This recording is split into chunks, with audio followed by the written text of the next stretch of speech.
ಅಧ್ಯಾಯ 2 ನಮ್ಮ ಹೆಮ್ಮೆಯ ರಾಜ್ಯ ಕರ್ನಾಟಕ. ಅಧ್ಯಾಯ 2 ನಮ್ಮ ಹೆಮ್ಮೆಯ ರಾಜ್ಯ ಕರ್ನಾಟಕ. ಪಾಠದ ಪರಿಚಯ ನೋಡೋಣ. ನಮ್ಮ ನುಡಿ ಕನ್ನಡ, ನಮ್ಮ ನಾಡು ಕರ್ನಾಟಕ, ನಮ್ಮ ನಾಡಿನ ಚರಿತ್ರೆಯ ಬಗ್ಗೆ, ನಮ್ಮ ನಾಡಿನ ಪ್ರಾಕೃತಿಕ ಸಂಪನ್ಮೂಲಗಳ ಬಗ್ಗೆ, ನಮ್ಮ ಕೃಷಿ, ಉದ್ದಿಮೆ, ವ್ಯಾಪಾರ ಮುಂತಾದ ಸಂಗತಿಗಳ ಬಗ್ಗೆ ತಿಳಿದುಕೊಳ್ಳುವುದು ಅಗತ್ಯ. ಅದಕ್ಕಾಗಿ ಈ ಅಧ್ಯಾಯದಲ್ಲಿ ನಮ್ಮ ನಾಡಾದ ಕರ್ನಾಟಕದ 4 ಕಂದಾಯ ವಿಭಾಗಗಳ ಬಗ್ಗೆ ಪರಿಚಯ ಮಾಡಿಕೊಡಲಾಗುವುದು. ಕರ್ನಾಟಕದ ಏಕೀಕರಣದ ಬಗ್ಗೆ, ಕರ್ನಾಟಕದಲ್ಲಿ ನಡೆದ ಸ್ವಾತಂತ್ರ್ಯ ಹೋರಾಟದ ಬಗ್ಗೆ ನೀವು ಈಗಾಗಲೇ ಹಿಂದಿನ ಅಧ್ಯಾಯಗಳಲ್ಲಿ ಅನೇಕ ವಿಚಾರಗಳನ್ನು ತಿಳಿದುಕೊಂಡಿದ್ದೀರಿ. ನಮ್ಮ ನಾಡಿನ ನದಿಗಳು, ನಾವು ಬೆಳೆಯುವ ಬೆಳೆಗಳು, ನಾವು ಉತ್ಪಾದಿಸುವ ಸರಕುಗಳು, ನಮ್ಮ ಬ್ಯಾಂಕುಗಳು, ನಮ್ಮ ನೀರಾವರಿ ಯೋಜನೆಗಳು, ನಮ್ಮ ಅರಣ್ಯಗಳು, ನಮ್ಮ ವನ್ಯಪ್ರಾಣಿಗಳು ಮುಂತಾದ ಸಂಗತಿಗಳ ಬಗ್ಗೆ ಇಲ್ಲಿ ವಿವರಿಸಲಾಗುವುದು. ಆಡಳಿತದ ಅನುಕೂಲಕ್ಕೆ ನಮ್ಮ ರಾಜ್ಯವನ್ನು 4 ಕಂದಾಯ ವಿಭಾಗಗಳಾಗಿ ವಿಂಗಡಿಸಲಾಗಿದೆ. ಆ 4 ಕಂದಾಯ ವಿಭಾಗಗಳೆಂದರೆ ಕರ್ನಾಟಕದಲ್ಲಿ ಆಡಳಿತ ವಿಭಾಗಗಳನ್ನು ಮೊದಲನೇದಾಗಿ ನೋಡೋಣ. ಮೊದಲನೇದಾಗಿ ನಮ್ಮ ನಾಡು ಕರ್ನಾಟಕ. ನಮ್ಮ ರಾಜ್ಯಕ್ಕೆ ಸುಮಾರು 2000 ವರ್ಷಗಳ ಚರಿತ್ರೆ ಇದೆ.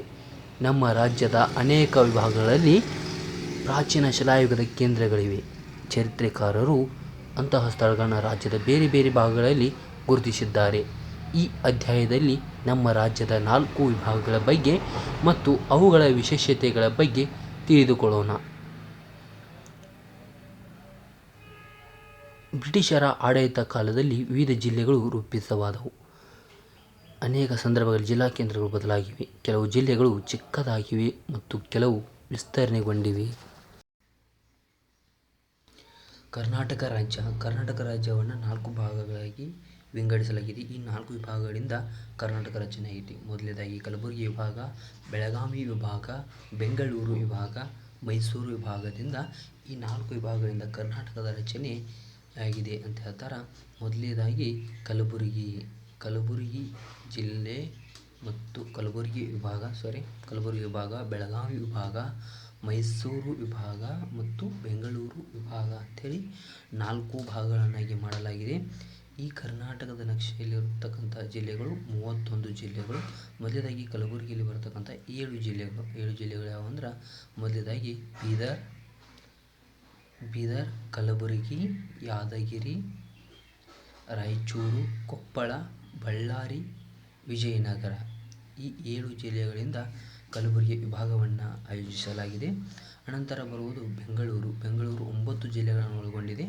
ಮೊದಲನೇದಾಗಿ ಕೋಲಾರ, ಬೆಂಗಳೂರು ನಗರ, ರಾಮನಗರ, ಚಿಕ್ಕಬಳ್ಳಾಪುರ, ತುಮಕೂರು, ಚಿತ್ರದುರ್ಗ, ದಾವಣಗೆರೆ, ಶಿವಮೊಗ್ಗ. ಅನಂತರ ಬೆಂಗಳೂರು ಗ್ರಾಮಾಂತರ. ಈ 9 ಜಿಲ್ಲೆಗಳಿಂದ ಬೆಂಗಳೂರು ವಿಭಾಗ ಆಯೋಜಿತವಾಗಿದೆ.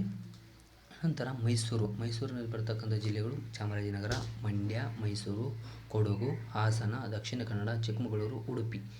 ಈ ಜಿಲ್ಲೆಗಳಿಂದ ಮೈಸೂರು ವಿಭಾಗ ಸಂಪೂರ್ಣವಾಗಿದೆ. ಬೆಳಗಾವಿ ವಿಭಾಗದಲ್ಲಿ ವಿಜಯಪುರ, ಬಾಗಲಕೋಟೆ, ಬೆಳಗಾವಿ, ಗದಗ, ಧಾರವಾಡ, ಉತ್ತರ ಕನ್ನಡ, ಹಾವೇರಿ. ಈ 7 ಜಿಲ್ಲೆಗಳಿಂದ ಬೆಳಗಾವಿಯು ಏನಾಗಿದೆ ಅಂದ್ರೆ ಸಂಪೂರ್ಣವಾಗಿ ಆಯೋಜಿಸಲಾಗಿದೆ. ಅನಂತರ ಅರಬ್ಬಿ ಸಮುದ್ರಕ್ಕೆ ಅಂಟಿತವಾಗಿರ್ತಕ್ಕಂಥ ಅರಬ್ಬಿ ಸಮುದ್ರಕ್ಕೆ ಹತ್ತಿರವಾಗಿರ್ತಕ್ಕಂಥ ಜಿಲ್ಲೆಗಳಂದ್ರೆ ದಕ್ಷಿಣ ಕನ್ನಡ, ಉಡುಪಿ, ಉತ್ತರ ಕನ್ನಡ. ಈ 3 ಜಿಲ್ಲೆಗಳು ಕಾಂಪಿಟೇಟಿವಲ್ಲಿ ಎಕ್ಸಾಮಲ್ಲಿ ಕೇಳ್ತಕ್ಕಂಥ ಇರ್ತದೆ. ಮತ್ತು 2 ರಾಜ್ಯಗಳ ನಡುವೆ ಇರತಕ್ಕಂಥ ಒಂದು ಜಿಲ್ಲೆ ಯಾವುದಪ್ಪ ಅಂತ ಕೇಳಿದ್ರೆ ಚಾಮರಾಜನಗರ. ಈ ಚಾಮರಾಜನಗರವು 2 ರಾಜ್ಯಗಳ ನಡುವೆ ಇದೆ ಅಂತ ಇರತಕ್ಕಂಥ ಜಿಲ್ಲೆ ಯಾವುದಂತ ಕೇಳಿದ್ರೆ ಚಾಮರಾಜನಗರ. ಅದೇ ರೀತಿ ಆಂಧ್ರ ಪ್ರದೇಶಕ್ಕೆ ಹತ್ತಿರವಾಗಿರ್ತಕ್ಕಂಥ ಜಿಲ್ಲೆಗಳು ಯಾವುವು ಅಂತ ಕೇಳಿದ್ರೆ ರಾಯಚೂರು, ಬಳ್ಳಾರಿ, ಚಿತ್ರದುರ್ಗ, ಚಿಕ್ಕಬಳ್ಳಾಪುರ, ಕೋಲಾರ ಅಂತ ಹೇಳ್ಬೋದು. ಈ 5 ಜಿಲ್ಲೆಗಳಿಂದ ಆಂಧ್ರ ಪ್ರದೇಶವು ಹತ್ತಿರವಿರತಕ್ಕಂಥ ಜಿಲ್ಲೆಗಳನ್ನು ಇಲ್ಲಿ ನೋಡ್ಬೋದು. ಉದಾಹರಣೆಗೆ ಇಂದು ಯಾವುದನ್ನು ವಿಜಯಪುರ ಎಂದು ಕರೆಯುತ್ತಿದೆಯೋ ಅದರ ಜಿಲ್ಲಾ ಕೇಂದ್ರ ಕಲಘಟಗಿಯಾಗಿತ್ತು. ಮತ್ತು ಅದನ್ನು ವಿಜಯಪುರಕ್ಕೆ ಬದಲಾಯಿಸಲಾಯಿತು. ಸ್ವತಂತ್ರ ನಂತರ ಹೊಸ ಜಿಲ್ಲೆಗಳನ್ನು ರಚಿಸಲಾಗಿದೆ. ದೊಡ್ಡ ಜಿಲ್ಲೆಗಳನ್ನು ವಿಭಜಿಸಿ 2 ಜಿಲ್ಲೆಗಳ ಮಾಡಲಾಗಿದೆ. ನಮ್ಮ ರಾಜ್ಯದಲ್ಲಿ ಆಡಳಿತದ ಅನುಕೂಲಕ್ಕೆ 4 ಕಂದಾಯ ವಿಭಾಗಗಳನ್ನು ರೂಪಿಸಲಾಗಿದೆ. ಅವುಗಳು ಹೀಗಿವೆ: ಬೆಂಗಳೂರು ವಿಭಾಗ 9 ಜಿಲ್ಲೆಗಳು, ಮೈಸೂರು ವಿಭಾಗ 8 ಜಿಲ್ಲೆಗಳು, ಬೆಳಗಾವಿ ವಿಭಾಗ 7 ಜಿಲ್ಲೆಗಳು ಮತ್ತು ಕಲಬುರಗಿ ವಿಭಾಗ 7 ಜಿಲ್ಲೆಗಳು. ಒಟ್ಟು 31 ಜಿಲ್ಲೆಗಳು. ಪ್ರತಿ ಜಿಲ್ಲೆಗೆ ಒಬ್ಬ ಜಿಲ್ಲಾಧಿಕಾರಿಯಾಗಿರ್ತಾರೆ, ಅವರಿಗೆ ಡೆಪ್ಯೂಟಿ ಕಮಿಷನರ್. ಅದೇ ರೀತಿಯಲ್ಲಿ ವಿಭಾಗೀಯ ಅಧಿಕಾರಿ ಇರುತ್ತಾರೆ. ಈ ವಿಭಾಗದಲ್ಲಿ 4 ವಿಭಾಗಗಳಾಗಿರುವ ಜಿಲ್ಲೆಗಳು, ಅವುಗಳ ವಿಶೇಷತೆಗಳು: ಪ್ರಾಕೃತಿಕ ಸಂಪನ್ಮೂಲ, ಕೃಷಿ, ಉದ್ದಿಮೆ, ನದಿಗಳು, ಬೆಳೆಗಳು, ಅರಣ್ಯಗಳು, ವಾಯುಗುಣ, ಕಲೆ, ಸಾಹಿತ್ಯ, ಜನಪದ, ಕ್ರೀಡೆ, ಉತ್ಸವಗಳು ಮುಂತಾದ ಸಂಗತಿಗಳ ಬಗ್ಗೆ ಇಲ್ಲಿ ತಿಳಿದುಕೊಳ್ಳೋಣ. ಮೊದಲನೇದಾಗಿ